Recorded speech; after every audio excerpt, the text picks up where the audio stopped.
देवा तुकाराम मुक्ताबाई की जय ज्ञानेश्वर महाराज जगद्गुरु तुकाराम महाराज की समर्थ सद्गुरु गजानन महाराज की भोजने महाराज की जय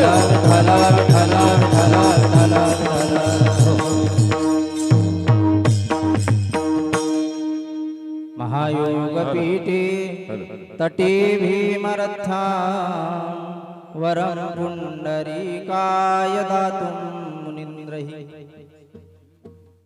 समागत्य तिष्ठन्तमानन्दकन्दं परब्रह्मलिङ्गं भजे पाण्डुरङ्गम् पांडुरंगा करू प्रथमन माया पांडुरंगा करू प्रथमन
त्यांच्या कृपादाने कथेचा विस्तारू बाबाजी सद्गुरुदास तुका जयांची केलिया स्मरण होय सकळ विद्यांचे अधिकरण तेची वंदू श्री चरण श्री गुरूंचे ते नमस्कारोनी आता नमो ज्ञानेश्वरा निवृत्ती उदारा सोपान देवा मुक्ताबाई नमो त्रिभुवन पावनी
मुक्ताबाई नमो त्रिभुवन पावनी आद्यत्रय जननी देवाची संत संगतीचे काय सांगू सुख आपणा पारिखे नाही तेथे साधू थोर जाना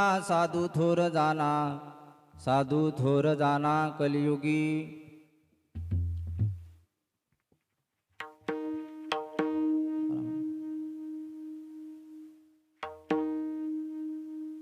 प्रस्तुत प्राप्त प्रसंगी कीर्तन रूपी सेवेकरिता निवडलेला अभंग. भगवान परमात्म्याचे लाडके भक्त, भगवान परमात्म्याचे प्रेम भंडारी,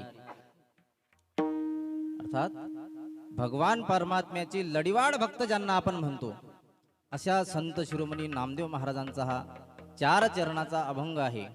आणि या अभंगाच्या माध्यमातून नामदेव महाराज संतांच्या संगतीचं महात्म्य आणि त्याचबरोबर संतांची काही महत्वाची लक्षणं सुद्धा या आपल्याला या अभंगाच्या माध्यमातून सांगतायत. विठ्ठल विठ्ठल.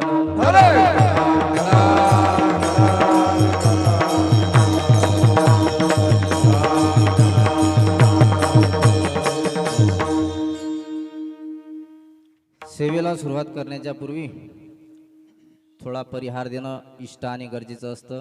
सर्वांना माहिती जरी असलं तरी आपल्या या बाखराबाद गावामध्ये दरवर्षीप्रमाणे नाही का चालू असलेला हा अखंड हरिनाम सप्ताह, श्रीमद भागवत कथा तथा संकीर्तन महोत्सव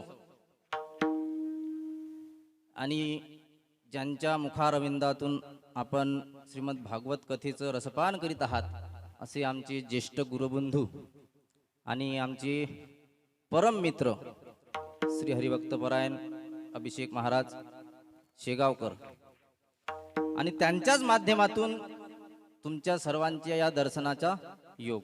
जशी भगवान परमात्मा बुद्धी देतील तशी सेवा आपण त्यांच्या चरणी समर्पित करण्याचा प्रयत्न करू. विठ्ठल विठ्ठल.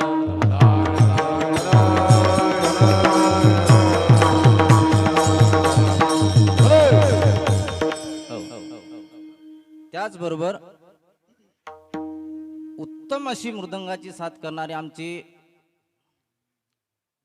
परशुराम महाराज आणि राजू महाराज काळिंगी नाही का, आणि सर्वच मंडळी,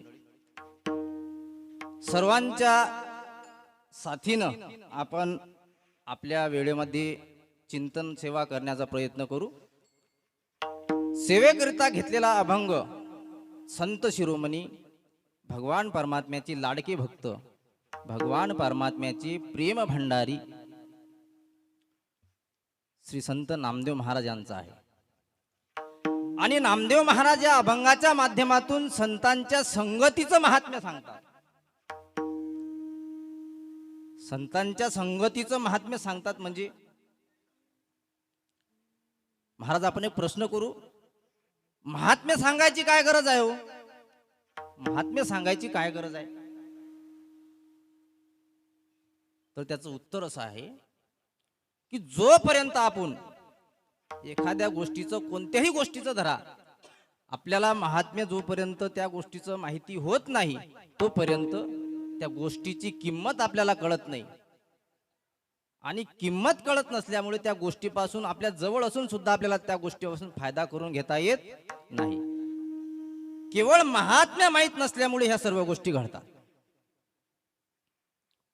कल्पना करा, आयुर्वेद शास्त्रामध्ये असं सांगितलंय, अमंत्रम अक्षरम नास्ति नास्ति मूलम अनौषधम अयोग्यो पुरुषो नास्ति योजकस तत्र दुर्लभः. शास्त्रकार सांगतात असं वनस्पतीचं एक पान सुद्धा नाही, अशी एक सुद्धा वनस्पती नाही की ज्या वनस्पतीमध्ये औषधीचे गुण नाहीत. अशी एक सुद्धा वनस्पती उपलब्ध नाही. सगळ्या वनस्पती काही ना काही रोगावर औषधीच्या रूपात उपयोगाला येतात. आता आपण कितीतरी औषधे खुरप्यानं फेकून देतो. मग आता त्या औषधीच्या उपयोगी नाहीत का? निश्चितच असल्या पाहिजे. पण मग आपण का फेकून देतो? त्याचा फायदा का करून घेत नाही? तर त्याचं एकमेव कारण असं आहे की आपल्याला त्या गोष्टीचं महात्म्य माहिती नाही. विठ्ठल विठ्ठल.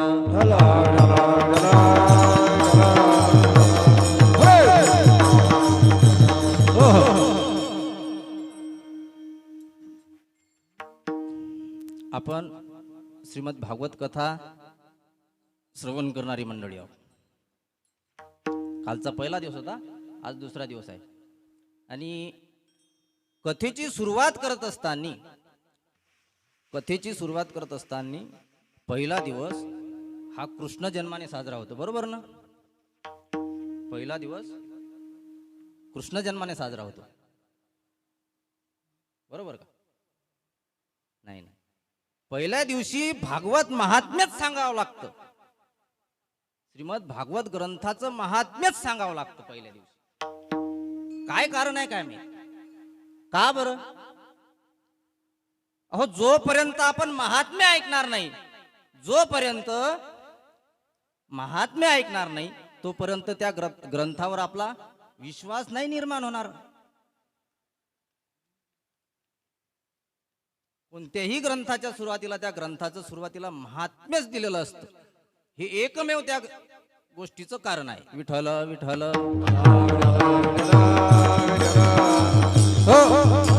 म्हणून संत शिरोमणी नामदेव महाराज या अभंगाच्या माध्यमातून संतांच्या संगतीचं महात्म्य सांगतायत महाराज.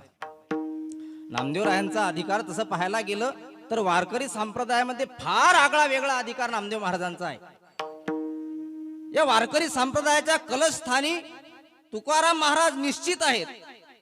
या वारकरी संप्रदायाच्या पायाभरणीसाठी ज्ञानोबारायांचं नाव निश्चित घेतलं जातं.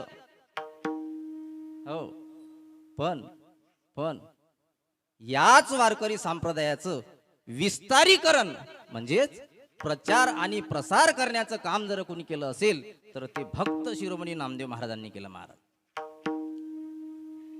नामातयाचा किंकर जेने केला हा विस्तार. नामदेव महाराजांनी या संप्रदायाचं विस्तारीकरण करण्याचं काम केलं, अर्थात प्रचार केला नामदेव महाराजांनी. महाराष्ट्रातच नाही, महाराष्ट्राच्या बाहेर सुद्धा. पंजाबमध्ये कितीतरी त्या हिंदी भाषेमध्ये अभंग नामदेव महाराजांचे आहेत. म्हणजे महाराष्ट्राच्या बाहेर सुद्धा या संप्रदायाची ध्वजा फडकवण्याचं काम कोणी जर केलं असेल तर ते नामदेव महाराजांनी. एवढंच नाही, नामदेव महाराजांचा अधिकार जर पाहायचा झाला ना, हो, आपल्या पूजा तर सगळ्या ढोंगच आहेत. हो, आपले सगळे ढोंगच. नामदेव महाराजांचं जर सांगायचं झालं तर महाराज नामदेव महाराजांच्या हातचा नैवेद्य देव खात होते. देव खात होते की नाही? नैवेद्य हातीचा मूर्ती देवी, नैवेद्य हातीचा मूर्ती देवी. हो, नैवेद्य हातीचा मूर्ती देवी, नैवेद्य हातीचा मूर्ती देवी. होय हा सामान्य महिमा संतांचा, होय हा सामान्य महिमा संतांचा, होय हा सामान्य महिमा संतांचा. हो नैवेद्य हातीचा मूर्ती देवी, नैवेद्य हातीचा. हो, नैवेद्य हातीचा मूर्ती देवी, नैवेद्य हातीचा मूर्ती देवी. नैवेद्य हातीचा मूर्ती जेवी, नुसतं दाखवी नाही. असा आगळा वेगळा अधिकार नामदेव महाराजांचा आहे. हो, काय आणखीन एक प्रमाण आहे. नाम्या सवे जेवी नव्हे संकोचित ज्ञानियांची भिंत. नामदेव महाराजांचा अधिकार फार आगळा वेगळा आणि त्या नामदेव महाराजांचा सेवेकरिता घेतलेला अभंग आहे. या अभंगाची पार्श्वभूमिका पाहायची जर झाली, कारण काय आहे, कोणताही अभंग जन्माला यायच्या आधी म्हणजेच त्याची निर्मिती व्हायच्या आधी त्याच्या पाठीमागे काहीतरी पार्श्वभूमिका असते, काहीतरी प्रसंग असतात. तर मग हा अभंग नामदेव महाराजांच्या मुखातून बाहेर पडला तो कोणत्या वेळेला, त्याची पार्श्वभूमिका काय आहे? तर एकदा विश्वमाऊली ज्ञानोबारायांच्या मनामध्ये तीर्थयात्रेला जायची इच्छा झाली. तीर्थयात्रेला जायचं, पण आता तीर्थयात्रेचा असा नियम आहे की कोणातरी साधू संतांच्या सोबत तीर्थयात्रा केली पाहिजे. साधू संतांच्या सोबत तीर्थयात्रेला गेलं पाहिजे. म्हणून ज्ञानोबारायांनी विचार केला आपण आळंदीतून तीर्थयात्रा सुरुवात करावी. पण पहिलं तीर्थ जे आहे ते पंढरपूरला जायचं. पंढरपूर पहिलं तीर्थ महाराजांनी ठरवलं. माझ्या जीवीची आवडी, माझ्या जीवीची आवडी,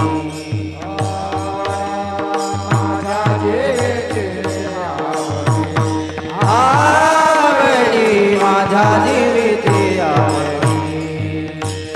पंढरपुरा पंढरपुरा पंढरपुरा पंढरपुरा नेईन गुढी पांडुरंगी मना रंगले, रंगले पांडुरंगी मना रंगले. पंढरपुरा येना गोरे, पंढरपुरा येना गोरे, पांडुरंगी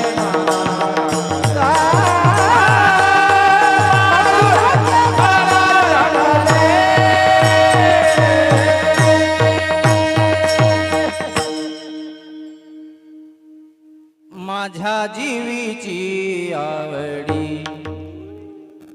पंढरपुरा पंढरपुरा नेईन गुढी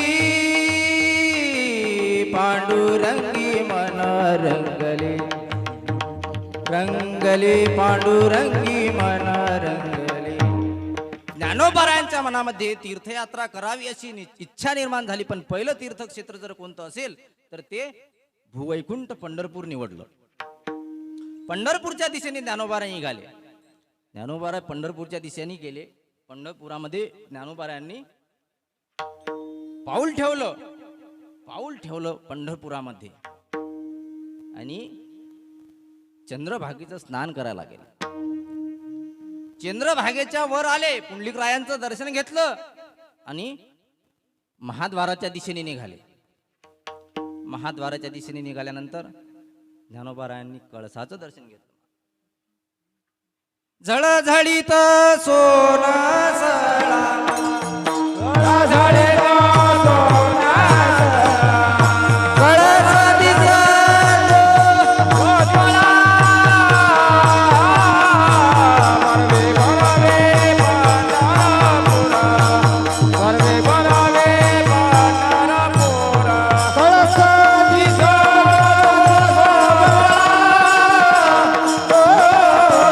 परवे भरावे पंढरपुरा, परवे भरावे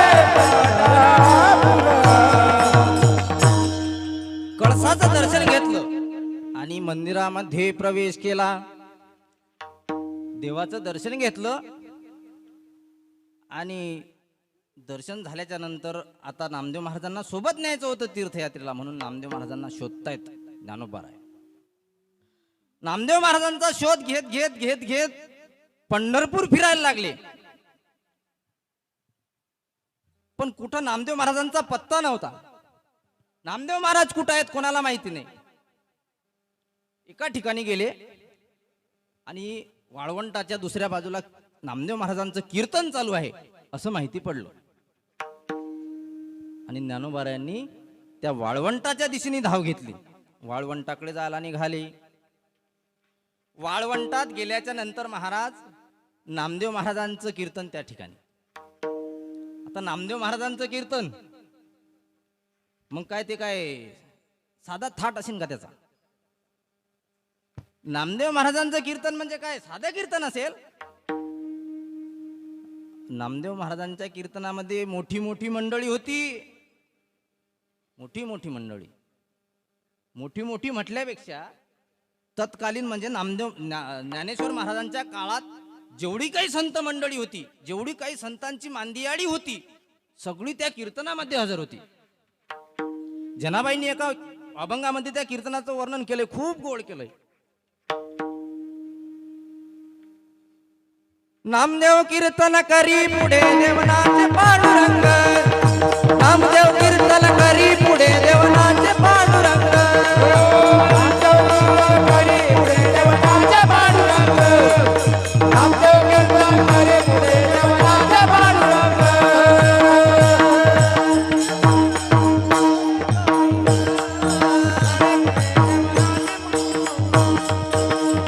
हो नामदेव कीर्तन करी पुढे देवनाचे पांडुरंग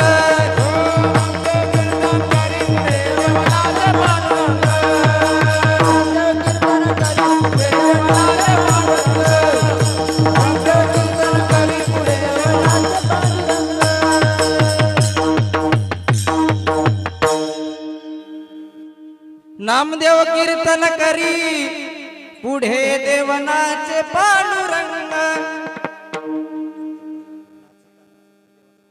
नामदेव महाराजांच्या कीर्तनात भगवान परमात्मा नाचायला लागले कीर्तनात फक्त नाचत नव्हते नाचता नाचता नाचता नाचता देवाचा गळाला पितांबर देवाचा गळाला पितांबर देवाचा गळाला पितांबर नाचता नाचता नाचता नाचता नाचता नाचता देवाचा गळाला पितांबर देवाचा गळाला पितांबर देवाचा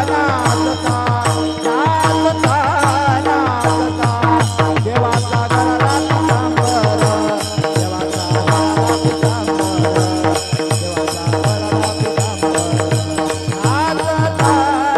पितांबर सावध होईना दैवाने बोले कबीर सावध होई देवा ऐसे बोले कबीर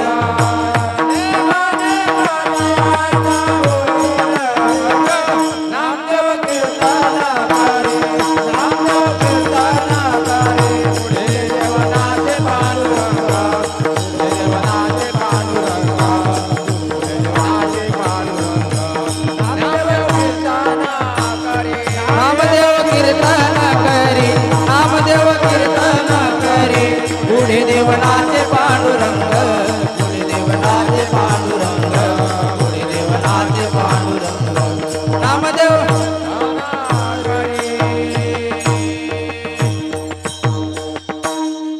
नाचता नाचता नाचता नाचता देवाचा गळला पितांबर देवाचा गळला पितांबर देवाचा गळला पितांबर नाचता नाचता सावध होई देवा ऐसा बोले कबीर कबीर महाराज म्हणतात देवा सावधान अहो काय भान आहे की नाही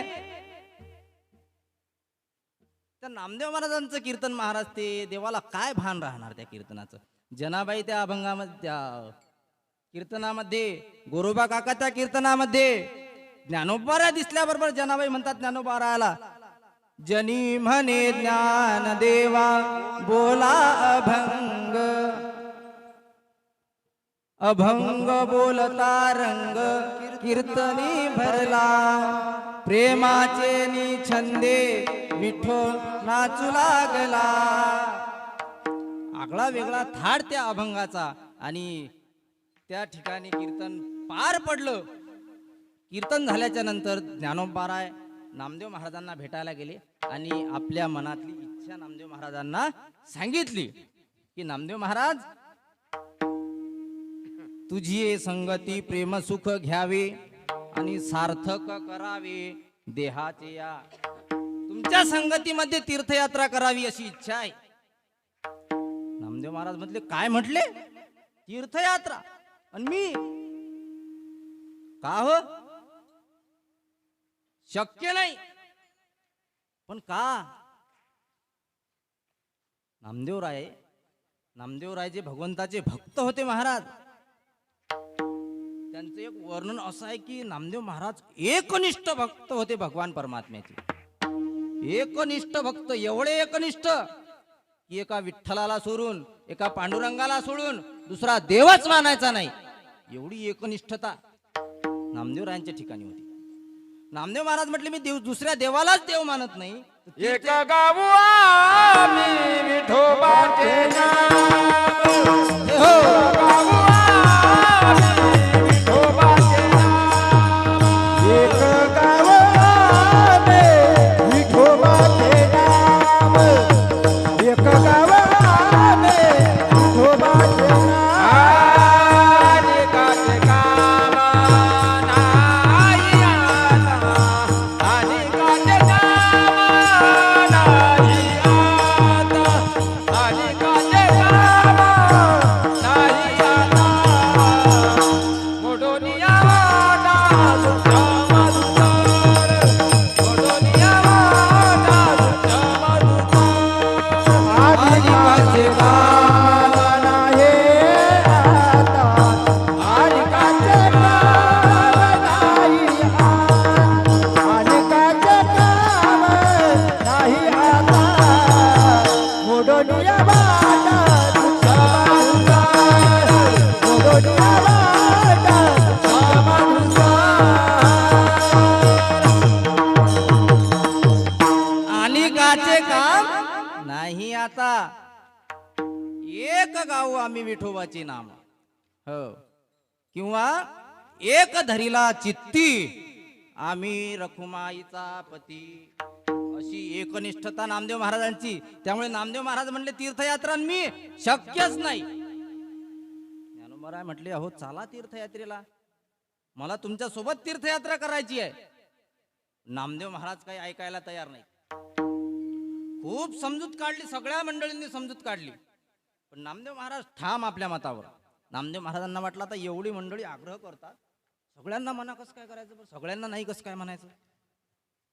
मग नामदेवरायांनी एक युक्ती केली.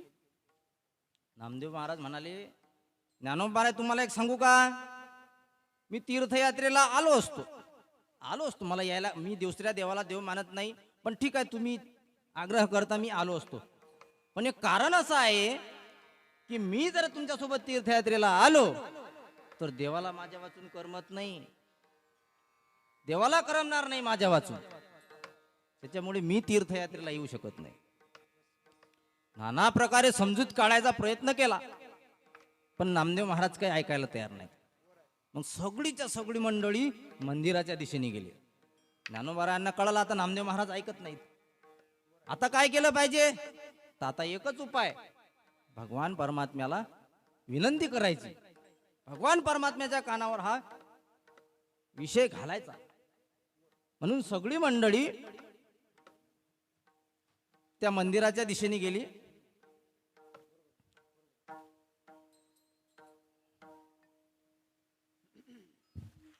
विठ्ठल विठ्ठल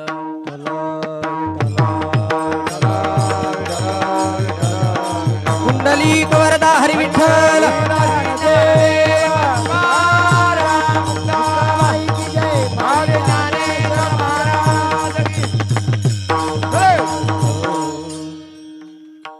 नाना प्रकारे समजून सांगितल्यानंतर सुद्धा नामदेव महाराज ऐकायला तयार नाहीत. ज्ञानेश्वर महाराजांनी एक युक्ती केली की नामदेव महाराज चला आपण भगवान परमात्म्याच्या दर्शनाला जाऊ. मंदिरामध्ये गेली, सर्व मंडळी मंदिरामध्ये गेली आणि देवाला सांगितलं. देव म्हणाले की नामदेव महाराज, अहो ज्ञानोबा तुमच्या संगतीची जर इच्छा करत असतील तर नकार देण्यासारखं काय आहे. अहो ज्ञानोबा आहे आणि मी काय वेगळा आहे नाही, पण ऐकायला तयार नाहीत, अजिबात ऐकायला तयार नाहीत. देव सुद्धा समजावून कंटाळले आणि आता नामदेव महाराज ऐकत नाही. ते पाहून देवाने थोडा उंच स्वर केला. उंच स्वर म्हणजे थोडं उंच भाषेमध्ये बोलायला लागले नामदेवासोबत. देव म्हणे नाम्या पाहे